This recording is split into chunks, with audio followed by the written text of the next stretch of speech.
So a lot of people were pre-positioning for those Fed interest rate cuts. Historically, after the first Federal Reserve cut after an interest rate hiking cycle, gold on average has rallied about 6% within the first 30 days. We haven't seen the cut yet, so we haven't seen that kind of reaction.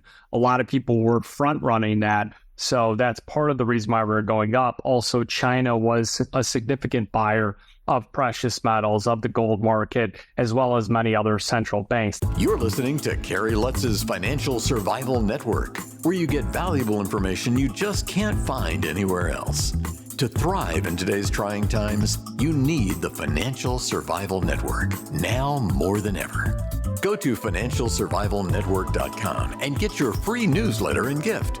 Financial Survival Network, now more than ever. And welcome. You are listening to the Financial Survival Network. I'm your host, Kerry Lutz, and with us today is Phil Streible. And it's great to have you back on, Phil. So, hey, we've been waiting for these Fed rate cuts. How much longer are we going to have to wait here, Phil?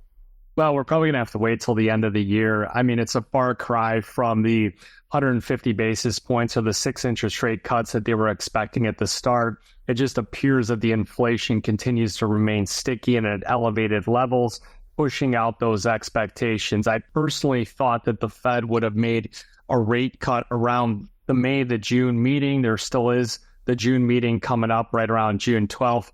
But just for political reasons, they would make that cut to help propel, markets a bit higher. But if the Fed's going to stick to their guns, they're going to wait till September, December. So right now, CME Fed Watch tool only has about 50 basis points factored in this year. All right. So, hey, I once read in Barron's, they said the Fed is doing what it does best, which is getting a president reelected here. We've seen these leaks. We know what Chairman Powell, who his preference is for president. You think they're just going to say, damn the torpedoes and full speed ahead? I'm with you 100% because Trump already said that he would have replaced Powell and, towards the end where he said he should have after the fact. But, so Powell does have some job security that he's got to work on. They really would need to cut rates in order to propel equities to new all-time highs. But the problem is that you're fighting this double-edged sword with inflation going higher. So I'm not sure what they could do because a lot of the things are out of their hands. They can't control like weather with the grains or, this bird flu that's affecting meats or problems in the Middle East with rising energy prices or natural disasters for that sake, because that was a big component of CPI and insurance rising. But I think the Fed's going to try and do what they can do in order to get it done. It's just going to be too little too late, though. I think equities will come down before that. Yeah. Hey, so basically it's too little too late is what you're saying, right? 110%. I mean, it's showing up in the data right now. We're already seeing, consumer confidence levels come down, GDP come down. We're seeing the unemployment rate tick up. We're seeing the jobs numbers. They finally disappointed here on the last one. The Fed's going to wait for the next one. If they do get a disappointing number, before they could make another move. But 64% chance that they do cut rates in the September meeting and only about a 10% chance that they cut in the June meeting. Only 10%, huh? And June is right around the corner here, Phil. Yeah, it's fallen quite a bit. Next week we'll have some more inflation data out, CPI, PPI. I haven't looked at the breakdown of that. I do know that the CPI data would have come in a little bit lower had they can get some, rents and things like that down, but they can't get the rents down until they can get people buying again, taking longer term stabs on mortgages. And with a rate over 7%, that's tough to perceive. So we're just going to have to wait and see on that as well. Okay. So this is kind of bad news here for the markets. Maybe, do you think gold has already anticipated this and that's why it's kind of reached a level? It's not going any higher right for this moment. What's your take on it? So a lot of people were pre-positioning for those Fed interest rate cuts. Historically, after the first Federal Reserve cut in after an interest rate hiking cycle, gold on average has rallied about 6% within the first 30 days. We haven't seen the cut yet, so we haven't seen that kind of reaction. A lot of people were front running that. So that's part of the reason why we're going up. Also, China was a significant buyer of precious metals, of the gold market, as well as many other central banks. They just don't like the debasement of their own currencies and are trying to divest themselves from other foreign currencies. It seems like everybody's always is an enemy right now with someone else. So they're trying to just pair off some of those currencies at the moment. It's easy to park it into a hard asset like the gold market, but gold really is stuck here between a rock and a hard place. We need to get back over 2350. Then I think we could break out to the upside, see 2400. We'll start talking about all-time highs again. Key level support 2300 on the downside and about 2280, which is the 50-day moving average below it. Okay, so that's gold. Inflation. What's your take on inflation? You know, I always love these headlines, Phil, that said, experts surprised by higher than expected inflation number. I mean, who are these experts? Have they got their heads totally in the sand or up their butts? I mean, if you're, like working in commodities, we trade all the different asset classes, everything from your meats, your energies, your grains and things like that. We even trade softs where you saw cocoa reach record highs. You bet, like, if cocoa prices are going up substantially like that, the trickle effect is going to, with higher input costs, higher labor costs as well. Everyone's demanding more pay here for their work, what little work they're doing.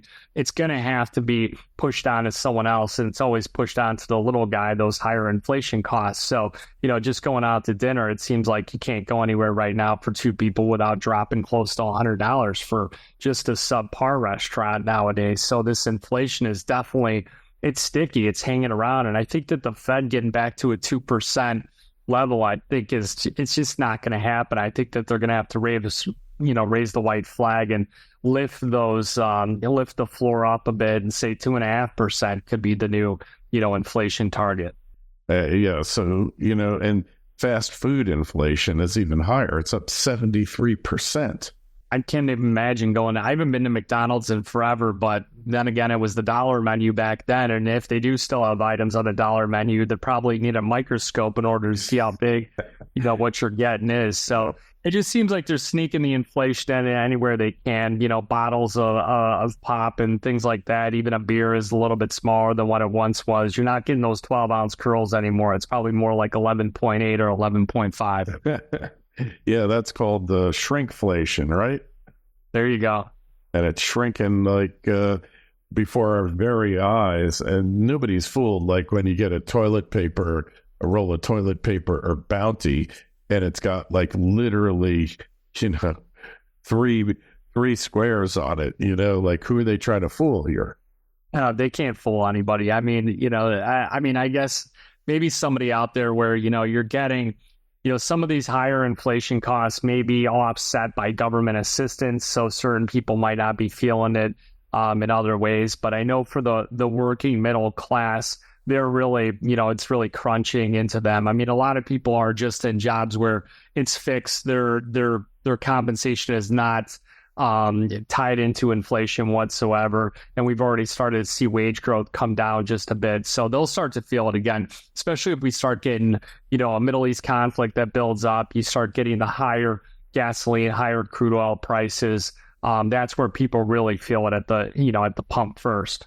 Hey, so what about the election? Not about who's going to win or whatever, but what is that doing to the economy now?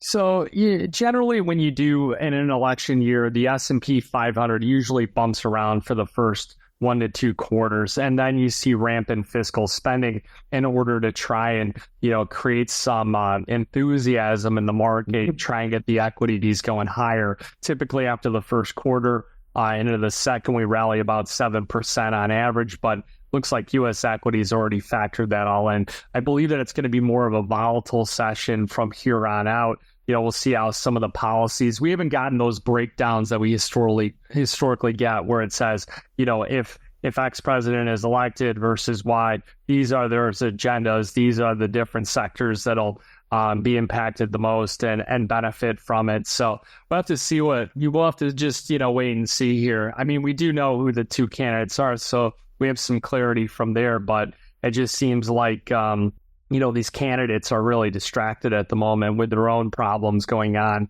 and not really able to express what they're going to do with the economy. Hey, so, the interesting thing about this election, without getting into the political aspects, is you have two people who are actually president running for president. So you pretty much know what you got with them. And, I think the last time it happened was Grover Cleveland in the 1875 election. Correct me if I'm wrong. And, it's interesting. There's so many parallels from that election. Cleveland, he was major controversy. He's from Buffalo, New York, interestingly enough. So New York presidents, Cleveland had hired a stand-in person for him to avoid the draft in the Civil War. And, Trump basically had some kind of medical issue that didn't seem too major. There's a lot of cries of corruption and a lot of instability. And, it's just interesting to see the historic parallels here. It definitely is. I mean, we're going to see how it plays out. I mean, it's going to be pretty wild once we get closer to those times. I mean, Trump's got some work he's got to do right now with these, with these trials and things like that. But if he can get that behind him, even though it just seems like they're going to drag this out as long as possible to prevent him from, going out and meeting with folks and rallying. Rallying show trials, you mean? You talk about yeah, and, yeah. Hey, Leonid Trotsky, it's just crazy. I never thought I'd live to see it. But hey, we don't want to get into politics here. This is a family show after all. So looking down the road, what else are you seeing here? I mean, we made it through March without a crash. We made it through October and September without a crash. Is there a crash down the road here? So, just looking at the hard numbers, I mean, stocks continue to show some strength in May. The Dow has strengthened. As of this recording, we've seen about 6 straight trading sessions. The only one on the green at the moment, and it's extended its longest winning streak since 2024. The S&P's rallied 9 out of the last 12 days, and the NASDAQ is about 1% from record highs. So if you just looked at that specifically, it really looks like a good picture. If you look technically, I think that equities are going to round off and we'll see a lower high on the charts. I think a lot of people, are digesting the sell in May and go away. I mean, you think about it, if U.S. equities are already putting up this 5 to 9% as of this recording, why not take that money off the table, some of it, and shift back to those money market accounts where people are getting 4.5% to 5% on their money without taking any real risk. So it puts you in a pretty good place going out through the summer when things can get pretty volatile. We have been tactically taking some shorts here and there for our clients, both on the wealth management side and then also on the future side, where on the wealth management side, we use spider puts for a small percentage of the portfolio to try and just soften, even out some of these sell-offs and these ripples that we have in the market. But I think the 50-day moving average on the S&P is a key test. That would be 51.86, and anything north of 52.50, I think, is a little frothy in the market. All right. So, hey, what's your take on the Tesla? What's all the turmoil with that stock that's been happening?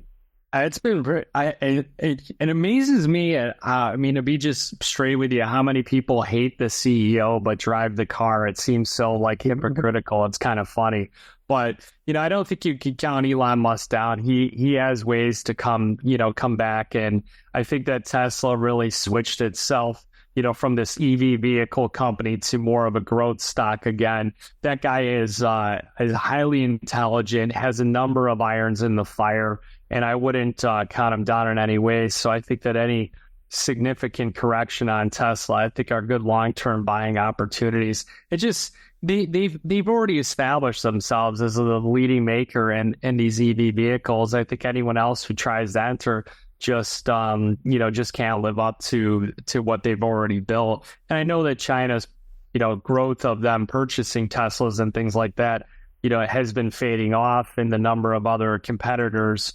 over in China is starting to grow. But I think once you're a Tesla owner, you're probably one forever. Yeah, I could not agree with you more there. I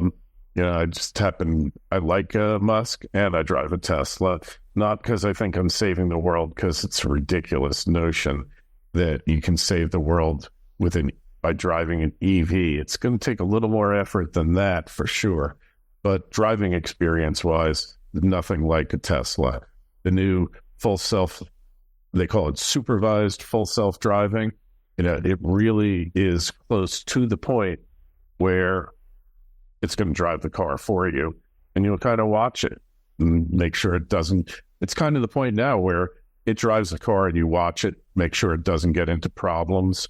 I mean, there's issues with it, but if you're patient and you don't mind the car driving slower than you would otherwise and coming to full stops at stop signs because the government made them do that, as long as you're okay with that, basically the thing will drive itself with few exceptions. So interesting thing. I just want to get your take on that. Hey, Phil, been great having you on. Tell us, where do we find you? How do we connect with you on the web? You can go to bluelinefutures.com. We do offer a 2-week trial on our research. We also, on YouTube, we do the Metals Minute every day, where I break down what's going on in the precious metals markets. So we've got a lot of followers on that, and people really enjoy it. Our website is bluelinefutures.com. And, we love to have you check us out. Great. And of course, the link is in the show notes to this interview on financialsurvivalnetwork.com. Just click it. You get right through to Blue Line Futures.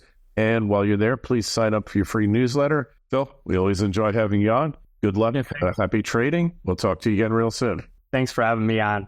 Thanks for listening to Kerry Lutz's Financial Survival Network, your solution to today's trying times. For the latest, go to financialsurvivalnetwork.com. Financial Survival Network, now more than ever.